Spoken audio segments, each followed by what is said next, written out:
Bonjour et bienvenue dans cette nouvelle vidéo. Alors nous nous retrouvons pour la suite de notre suite de vidéos qui concernait Excel avancé, donc Excel VBA. Et dans la première partie, nous avons eu à concevoir ces formulaires ici. On a eu à voir un peu comment faire des petites mises en forme. On a eu à voir comment est-ce qu'on peut insérer ces contrôles ici que nous avons mis ici. Nous avons également à voir comment nous pouvons insérer la liste view et comment installer s'il y a des difficultés à les mettre en place. Nous avons également à voir comment insérer des boutons, comment renommer les boutons. Donc on a eu à faire un peu beaucoup de choses dans la première partie. Alors comme c'était promis, aujourd'hui nous allons donc entamer, dans cette vidéo nous allons entamer, disons, la partie de la programmation, une partie qui sera aussi vraiment intéressante. Alors nous allons donc travailler sur ça aujourd'hui, parce que là, si vous voyez, il n'y a aucun bouton qu'on a programmé dans la première partie. On a juste à insérer des contrôles qu'il y a ici et on a essayé un peu d'arranger notre formulaire. Voilà ce qu'on a à faire dans la première partie. Sinon, si vous avez des difficultés par rapport à la première partie, n'hésitez pas à me l'écrire en commentaire. Je vais pouvoir vous aider, je vais pouvoir vous assister. Alors on va donc commencer la partie programmation. Donc voilà un peu ce qu'on va faire. Alors je voudrais qu'on commence avec le bouton enregistrer. Le bouton enregistrer qui nous permettra d'enregistrer des informations dans notre classeur ici, donc dans notre feuille, donc notre feuille Excel ici, donc que nous avons renommé ici BD. Donc c'est sur ça que nous allons pouvoir travailler, c'est-à-dire si par exemple ici on a les titres de l'ouvrage qui peut être par exemple compris, par exemple c'est pas, les titres peut être par exemple la gloire, donc la gloire. Le nom de l'auteur ça peut être par exemple Henri. Le code de l'ouvrage, bon, on peut mettre par exemple quel code, prenons l'exemple si c'est un livre, on peut mettre par exemple ce code ici, code de l'ouvrage, ça c'est un exemple. Type d'ouvrage, on peut dire que c'est un livre. Année d'édition, on peut dire par exemple c'est 2012. Le numéro de rangée, on peut dire 4. Numéro de l'étagère, on peut dire 5. Date d'enregistrement, bon, on peut mettre n'importe quelle date. Mettons par exemple les 13. Mettons exemple le 13 novembre 2022. Voilà. Donc voilà un peu c'est à quoi le bouton enregistrer va nous aider. Il va commencer à nous aider à enregistrer les informations de cette manière ici. Donc il puisse suivre l'ordre selon l'ordre ici, donc il puisse vraiment faire correspondre chaque colonne à chaque enregistrement que nous allons faire. Donc voilà un peu comment ça va se passer. Alors nous allons rentrer toujours ici sur Visual Basic pour commencer la programmation. Mais avant que nous puissions programmer, j'ai voulu qu'on puisse un peu renommer nos zones ici pour nous permettre à ce que nous puissions très bien travailler. Donc vous voyez, on a ici c'est écrit textbox 1, textbox ici, textbox 2. Donc vous voyez, on va essayer de renommer pour pouvoir bien nous retrouver lorsqu'on va commencer à programmer.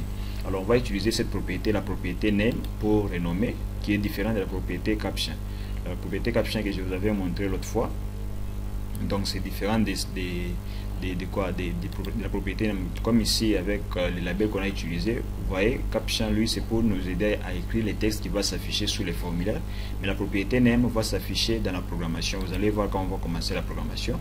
Alors je commence avec les premiers contrôles ici. Je peux renommer ça, je donne le nom de texte titre. Je peux écrire ça pour m'aider à bien me référencer dans la programmation. Je peux écrire par exemple texte nom, comme c'est le nom de l'auteur, texte nom. L'autre ici, je peux écrire texte code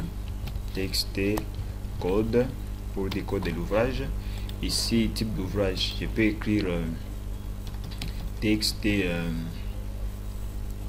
peux écrire seulement combo type, j'écris ça, je fais entrer. Je peux écrire texte rangé, texte rangé. Je peux écrire texte, je peux écrire seulement comme ça, texte état, bon, état pour dire étagère. Je peux également ici écrire, attendez, ici à titre de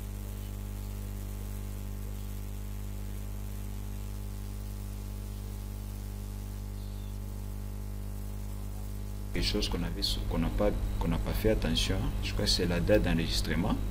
Voilà, je crois que c'est ça, la date d'enregistrement.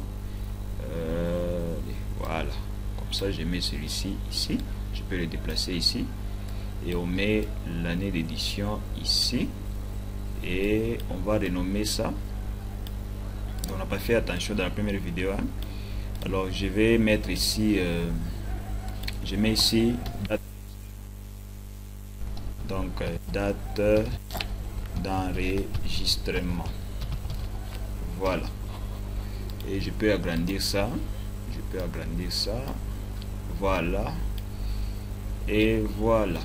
Donc là maintenant je crois que c'est ok. Donc je pense qu'on a renommé ça, il reste ici, on peut écrire TXT année, donc TXT année. Je peux écrire ici TXT date, date. Voilà, donc là je pense que c'est un peu ok.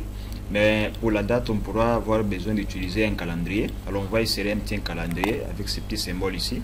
S'il n'apparaît pas sur votre contrôle, vous faites juste un clic droit sur la boîte d'outils. Vous allez dans contrôle supplémentaire et vous recherchez la date. Comme ici chez moi, il est déjà là. Contrôle calendrier, il est là. Donc c'est moi, il est déjà affiché. Donc je n'ai plus besoin encore de l'insérer. Alors je vais prendre ça. Je vais insérer ça ici à côté. Non, je crois que je vais... Là, on pourra créer un formulaire pour bien utiliser ça. Je vais tout vous montrer ici pour que vous puissiez bien comprendre cela. Donc, on va insérer un nouveau formulaire. Je vous avais montré comment insérer un formulaire dans la première partie. Alors, si vous avez des difficultés, n'hésitez pas à me l'écrire en commentaire. Je vais vous assister. Alors là, j'insère donc un petit calendrier parce que ça va me permettre d'insérer les dates d'enregistrement très facilement pour ne pas se casser la tête. Alors, je peux renommer ici, ici. Voilà. Je peux mettre là calendrier comme ça. Calendrier, voilà. Et avec la propriété name, je peux donner un nom. Je peux donner le nom. Je peux dire... Bon, je peux laisser seulement le même nom. Je peux laisser seulement calendar 1. On laisse comme ça. Voilà, donc on va l'utiliser après. Voyons. On peut renommer seulement les formulaires. On peut lui donner ici un nom. On lui donne par exemple forme cal pour dire formulaire de calendrier. Donc voilà. Alors vous allez voir la nécessité pourquoi j'ai fait ça. Ça va me permettre à ce que nous commençons à insérer donc des dates. Ici dans la date d'enregistrement, on pourra l'insérer aussi facilement au lieu qu'on soit obligé de saisir à tout moment. Et là je vais insérer un petit bouton à côté de la date d'enregistrement. Je vais insérer un petit bouton là. Allez, voilà. Bon, là je ne mets rien, je vais juste insérer une image ici. Je vais insérer une image. Attendez, je vais aller dans la propriété picture. Je vais là, je peux choisir une image. Voyons, je peux prendre quoi? Non, je vais essayer de voir ici. Je pourrais trouver quoi? Un petit symbole qui correspond, hein? Petite image qui correspond. Je peux prendre, voyons, il est où? Allez. Chercher un logo qu'on peut mettre ici. Allez, voilà, je prends celui-ci. Donc je peux essayer de réduire ça. Je peux mettre ça comme ça pour l'insertion des dates, hein. Je peux mettre ça comme ça. Voyons. Alors je vais essayer de réduire un peu, hein, pour que ça puisse bien concorder. Alors ici je peux utiliser 22. Je crois que vous vous souvenez de cette propriété ici, la propriété egg, pour pouvoir donc personnaliser la taille. Vous pouvez personnaliser avec ça. Donc voilà. Allez, je peux même mettre une couleur là-bas. Question de pouvoir bien différencier avec la propriété qu'on a utilisée dans la première vidéo. Je peux mettre cette couleur ici. Ça dépendra. Alors là, je peux mettre par exemple BT insert. Donc pour insérer les dates, insert. Voilà. Je crois qu'on a renommé presque toutes les zones qui sont ici et ça pourra vraiment nous faciliter à bien programmer. Je sais que vous êtes déjà impatient de pouvoir commencer la programmation, ne vous en faites pas, on va commencer. On va juste renommer les boutons et entamer déjà la partie de la programmation puisque vous êtes impatient. Alors je vais renommer aussi les boutons. Je mets ici TXT consulter. TXT consulter, je mets ici TXT modifier. TXT modifier.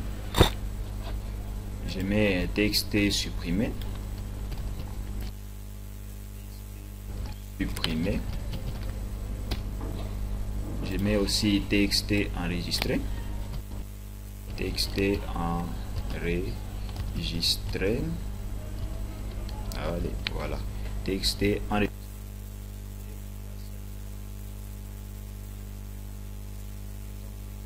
TXT, c'est ça comme c'est du texte. Mettons B.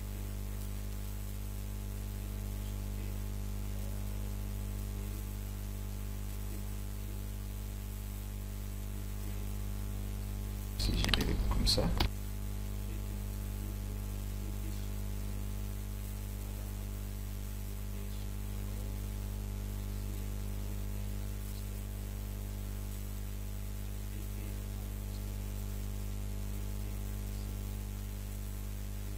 Effacer. BT effacé.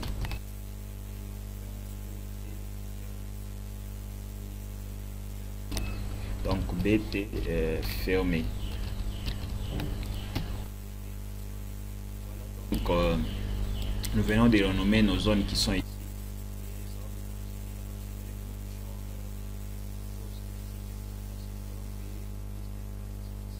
Dans les types d'ouvrages, au lieu qu'on soit obligé d'écrire, on peut commencer à choisir.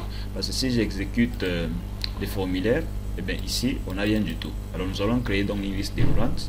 Nous allons donc rentrer sur... On peut les nommer par exemple...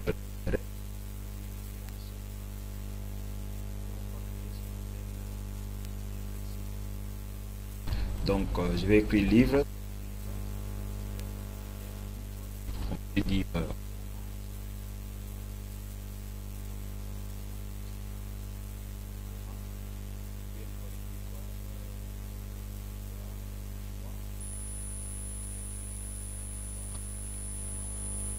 par exemple TFC pour dire travail de fin de cycle. Ça se diffère, quelqu'un peut écrire ce qu'il veut, ça dépend. Alors donc on aura un peu ces quatre types ici: un livre, un roman, c'est pas un TFC. On peut écrire par exemple dictionnaire aussi, on peut ajouter dictionnaire, voilà, rapidement là. Et qu'est-ce que nous allons faire? On va sélectionner tous les noms que nous venons d'écrire ici et nous allons aller dans l'onglet formule. On va cliquer sur définir un nom et là qu'est-ce qu'on va écrire? Type. Écrit type. Voilà, et j'ai fait OK. Alors je vais rentrer sur dans la partie programmation. Je vais rentrer là. Je vais sur Visual Basic et je clique sur le contrôle ici de Combo Box pour le type d'ouvrage. Je descends dans la propriété Resource ici. Et j'écris les noms que j'ai donné à la partie du petit tableau que j'ai créé. J'écris là type. Et là, je vais exécuter mon formulaire pour voir si ça va afficher. Donc, vous voyez, ça vient d'afficher les noms normalement. Alors, je peux aussi modifier les textes, que ça soit un peu grand pour bien voir. Hein. Je peux le faire partout ici. Pour une fois pour toutes, afin de commencer déjà la partie programmation que vous attendez sûrement avec impatience. Alors je vais donc agrandir un peu les écrits pour que ça soit un peu clair, hein, qu'on essaie un peu de bien voir. Allez, je peux mettre à 10 pour voir ce que ça va donner. Alors j'exécute. Voilà, là au moins ça se voit, livre, roman, comme on l'a fait dans notre classeur, dans la feuille référence. Et voilà, donc là c'est OK.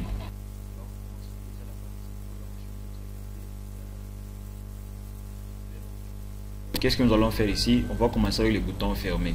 Pour commencer la programmation, vous double-cliquez juste sur le bouton ou sur le contrôle.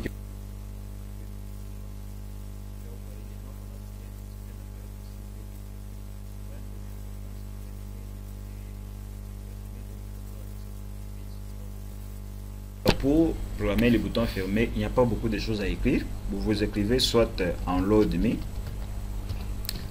comme ça, pour fermer. Utiliser. Vous écrivez.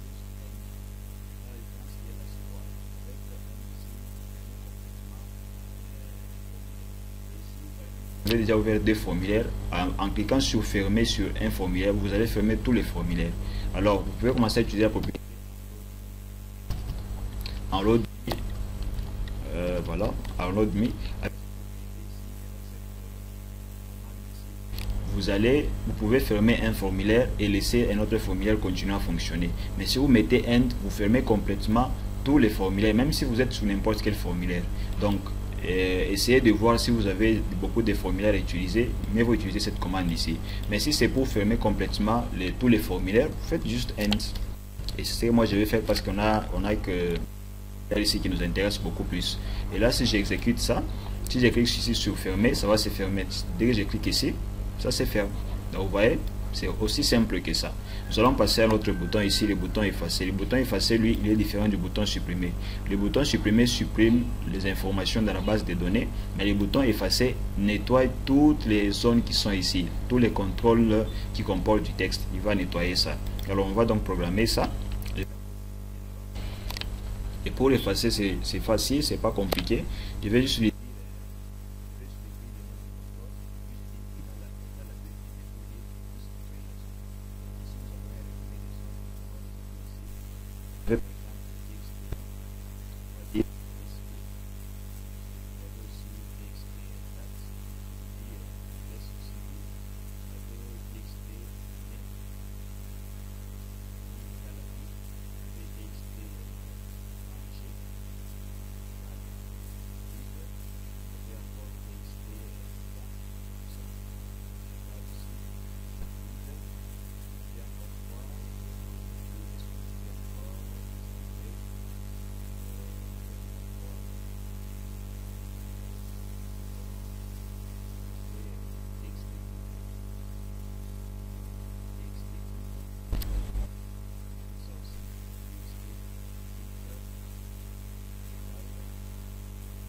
égal.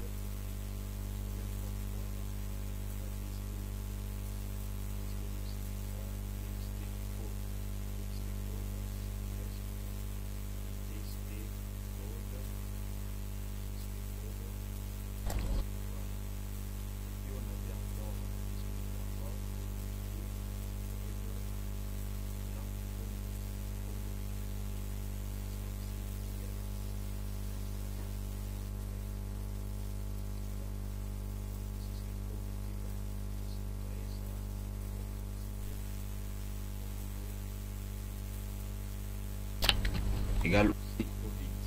Alors qu'est-ce qu'on va encore voir? Est-ce qu'on a oublié un contrôle?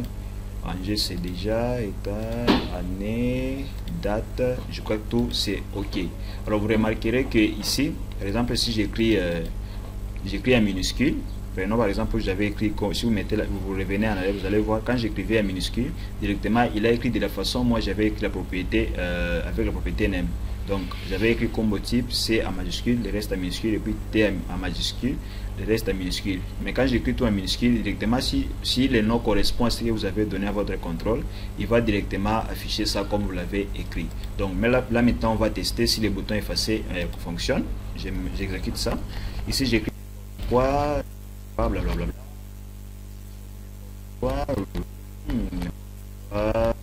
Tout ce qu'on veut.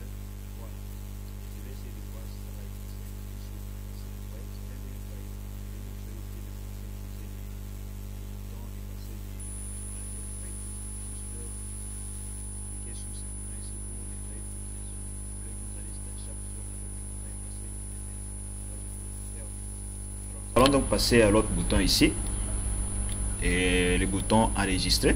Nous allons voir comment est-ce qu'on peut maintenant enregistrer les informations, qu'il puisse donc faire comme on l'a fait ici. Vous voyez, qu'il puisse le faire suivant donc chaque colonne qui correspond à chaque en-tête. Alors nous allons revenir ici. Je vais cliquer sur le bouton enregistrer.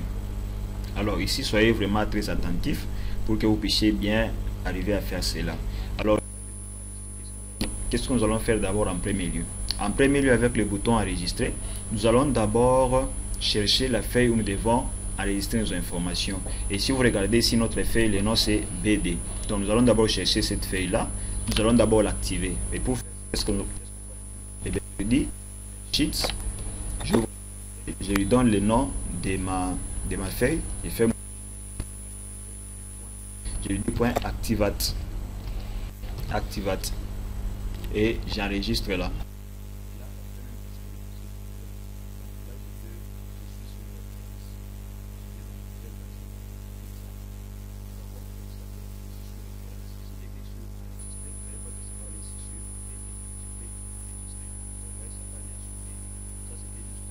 Quelque chose qu'il fallait bien préciser, mais ça activer la feuille. Bon, je peux lui dire qu'il aille sur la cellule, par exemple la cellule A1. Je lui dis range, donc c'était une propriété qu'on peut utiliser. Je lui dis range, je lui dis A1, donc on va sur A1, on va sur A1, puis je lui dis point, je lui dis point quoi, point select, qu'il puisse sélectionner cette case là, et je fais enregistrer. Et voilà, donc dès que je vais cliquer sur le bouton enregistrer, il va d'abord activer la feuille, il va aller sur la cellule A1 et il va sélectionner ça. Et par après je lui dis quoi? Et bien qu'il commence maintenant à faire l'enregistrement tout en descendant sur la ligne suivante. Je vais lui donner une ligne de code. Donc ça sera sélection point end et puis je lui dis plus XL down, je ferme ça, je lui dis point. Voilà, qu'est-ce que je lui dis là? Et bien je lui dis qu'il commence à faire la sélection tout en descendant en bas, donc en allant vers la ligne suivante. Mais si vous laissez ce code comme ça, il va aller directement à la dernière ligne de votre classeur. Et si on va sur le classeur ici, si on veut voir la dernière ligne, donc vous voyez, la dernière ligne c'est 1 48 576. Donc c'est la dernière ligne ici en Excel. Alors si on ne le précise pas qu'il commence à se décaler d'une ligne par ligne, il risque de commencer à aller directement à la dernière ligne. Alors qu'est-ce qu'on va faire? On va ajouter un code qui va permettre à ce qu'il puisse descendre normalement. Je lui dis encore sélection, je lui dis point offset, j'ouvre la parenthèse, je fais 0, plutôt je fais 1, virgule, et puis 0. Donc pour lui dire qu'il commence à se décaler d'une ligne, je fais ça, je fais point, value, je crois que c'est ça, point value, non mettons point select, pour voir si ça va fonctionner. Ça ne fonctionne pas, on va essayer donc de revoir ça. Donc voilà. Et là, je descends ici sur la ligne ici. Maintenant, je lui dis, dès qu'il se décale d'une ligne, quand il trouve une ligne est occupée, il se décale d'une ligne. Et pour se décaler, j'ai créé, donc là, on a utilisé cette propriété, c'est la propriété offset, pour qu'il commence à se décaler d'une ligne. C'est pourquoi j'ai écrit ici 1, qu'il puisse se décaler d'une ligne, pas d'une colonne. C'est pourquoi j'ai écrit ça. Alors, je descends ici en bas. Qu'est-ce que j'écris là? J'écris active cell. Donc il active dès qu'il descend à la ligne suivante, qu'il active directement quoi? La première cellule. Donc je lui dis active cell, comme ça. Active cell, je lui dis égal. On va commencer avec quoi? Avec les titres de l'ouvrage. Les titres de l'ouvrage, donc ça sera c'est ce qu'on va commencer, je crois. Oui. Donc les titres de l'ouvrage. Et ici on avait donné quel nom? C'était txt titre. Je fais txt titre, titre, le texte titre point value. Voilà. Et voilà. Donc avec cette commande ici, lorsqu'il va se décaler d'une ligne, directement il va activer la première colonne, ou disons la première comment je peux dire, vous voyez, quand on va commencer à faire l'enregistrement, dès qu'il sort de cette ligne ici, dès qu'il va à la ligne suivante, et bien qu'il peut déjà activer cette première colonne qui est là, dans cette ligne qui est là. C'est ce que ça veut dire. C'est pourquoi je lui ai dit active cell, titre, value. Donc il va commencer par quoi? Par les titres. C'est ce qu'il va donc faire. Et on va donc tester si ça va marcher donc par après. Et là donc on verra qu'on est dans les bons. Alors je vais donc descendre encore ici. Je lui dis encore active cell.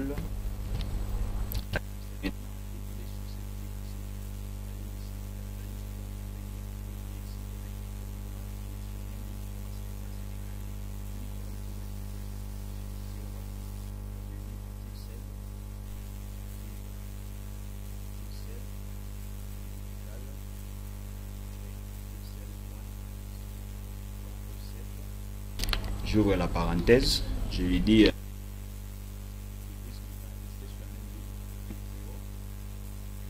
puis je vais value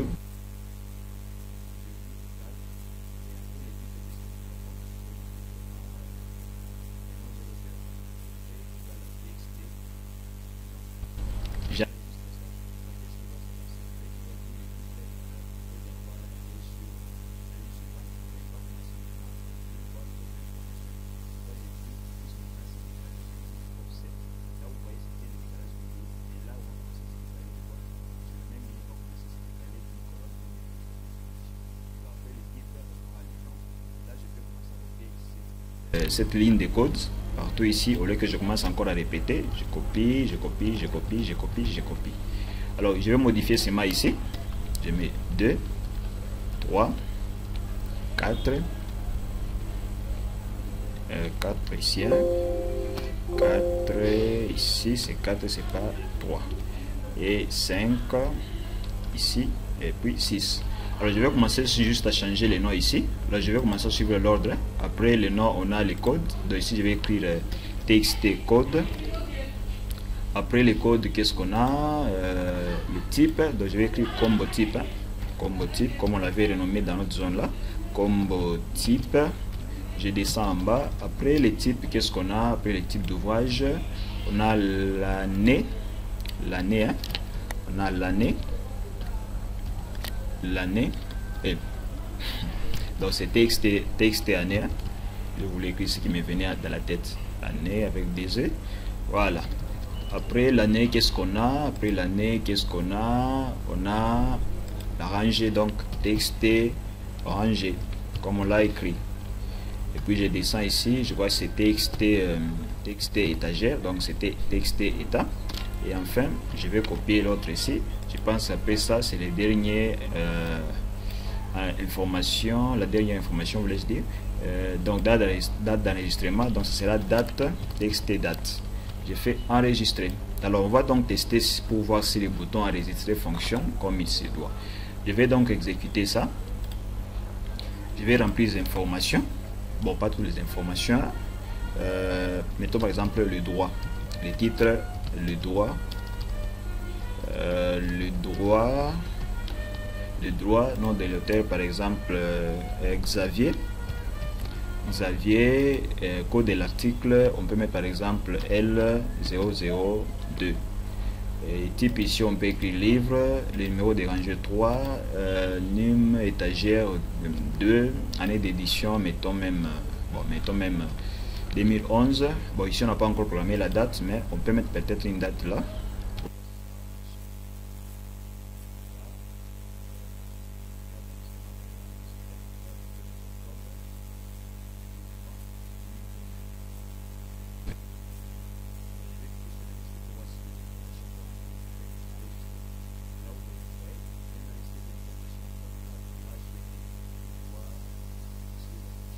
On a renversé, si on va essayer de revoir, il y a juste des petites erreurs ici qu'on a un peu renversé dans le nom de l'auteur ici. Donc vous voyez mais quand même les informations qui devaient entrer, titre de l'ouvrage c'est ok, code de l'ouvrage, type, année, num rangé, num étagère, donc date d'enregistrement. Donc vous voyez un peu, on va essayer de revoir un peu ça parce que ça n'a pas ça a pris la place qu'il ne fallait pas la date. Donc on va essayer de revoir ça, mais sinon déjà vous voyez nous sommes déjà dans les bons, les boutons enregistrer fonctionnent. Alors là je peux fermer ça.